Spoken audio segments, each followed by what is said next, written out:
Informasi berikut ini untuk mereka generasi milenial dan generasi Z yang berusia di bawah 39 tahun agar mengerti apa itu perilaku politikus di tanah air Indonesia ini. Fakta data, pemilih terbanyak saat ini usianya di bawah 39 tahun pada saat Pilpres dan Pileg di tahun 2019 kemarin yang merupakan 55% pemilih. Makin ke bawah usianya, makin banyak hal yang mereka kurang dapat informasi tentang sejarah perilaku politikus tersebut sebelum-sebelumnya. Berbeda dengan yang di atas 55 tahun, di mana mereka kenal 6 zaman. Zaman Soeharto, zaman Habibie, zaman Gus Dur, zaman Megawati, zaman SBY, hingga sekarang, zaman Jokowi. Untuk itu ada baiknya kita refresh mengingat sedikit fakta data.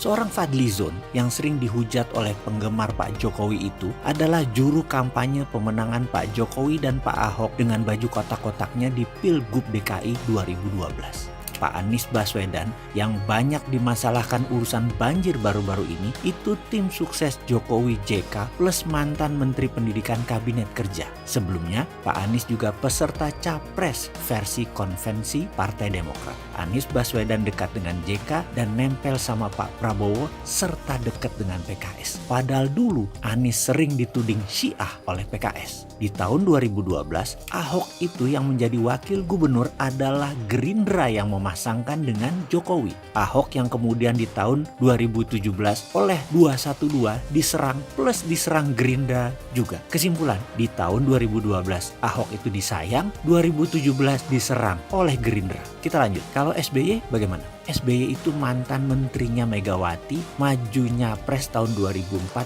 bareng Pak JK yang juga menteri Megawati didukung Pak Surya Paloh. Sekarang Surya Paloh dan JK dekat sekali dengan Ibu Mega. 2004 saling serang, 2014 saling dukung. JK sama Megawati. Ke 08 Prabowo sekarang. Sejarah Pak Prabowo itu dulu adalah calon wapres pasangan Bu Mega ketika Pilpres 2009 berseberangan dengan SBY. Di Pilpres 2009 Pak JK juga nyapres bareng Pak Wiranto melawan Pak SBY dan Pak Budiono yang didukung oleh Abu Rizal Bakri. Lalu kemana Pak Abu Rizal Bakri setelah 2014? Sekarang Abu Rizal Bakri temenan sama Pak Prabowo yang dulu kompetitornya di Pilpres 2009. Kalau Amin Rais itu juga aneh, menggulingkan Gus Dur sehingga Bu Mega naik. Padahal sebelumnya paling tidak sudi Bu Mega jadi presiden. Dia berusaha keras agar Gus Dur jadi presiden menggantikan Habibie di rapat MPR tahun 1999. Pokoknya bukan Megawati, itu kata Amin Rais. Lalu digulingkan Gus Dur setelah 1 tahun sebelumnya digadang-gadang oleh Amin Rais dan naiklah Bu Megawati. Yang 1 tahun sebelumnya Pak Amin alergi sama Bu Mega. Kalau dipikir-pikir Bu Mega itu memiliki hutang besar atas jasa Amin Rais menjadikannya Presiden Indonesia kelima. Pilpres berikutnya Amin Rais melawan SBY.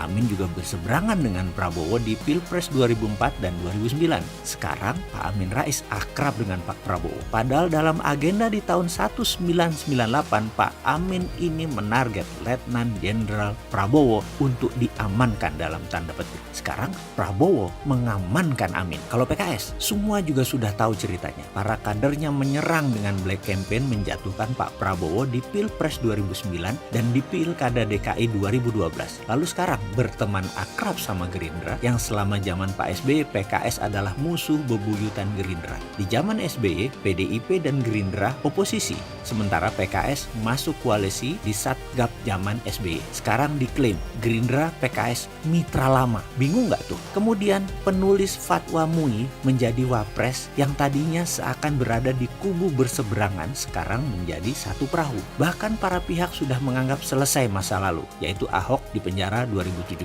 Sekarang sudah saling memaafkan antara Pak Ahok dan Pak Ma'ruf. Dan hal ini seperti biasa saja di dunia politik. Ikut angin, lalu ubah layar dan miring ke yang menang. Hal itu biasa. Tadinya lawan karena kepentingan jadi kawan, itu biasa. Tadinya saling serang kemudian saling rangkul, itu biasa. Yang kasihan kan para fans, para kaum yang saling serang dengan memberi label seperti cebong, kampret. Mereka sering jadi bingung dengan drama apa yang dimainkan para elit dari tahun ke tahun. Para fans jadi emosi, menjadi murka begitu pujaannya tidak punya marah yang sama dengan diri mereka. Para fans masih menggenggam marah, para elit sudah posisi masing-masing dan dapat fulus. Fans Ahoker pernah sebel sama putusan Jokowi ambil Pak Ma'ruf yang fatwanya menjerujikan Ahok. Namun tak lama kemudian logika mencari pembenaran mulai muncul setelah minum menyeruput kopi. Akhirnya menemukan lagi alasan untuk membela pujaannya dan mencari lagi bahan untuk mencela lawannya. Mulailah saling serang lagi. Karena dasarnya memang pemarah, jadi otak memang terus harus cari alasan untuk bisa marah. Di sisi lain, lucu kan? Para fans saling serang dan tetapi para elit bisa salaman dan ketawa ketiwi. Di sini melihatnya begitu ada angin, salah satu menang, mereka ngikut. Yang penting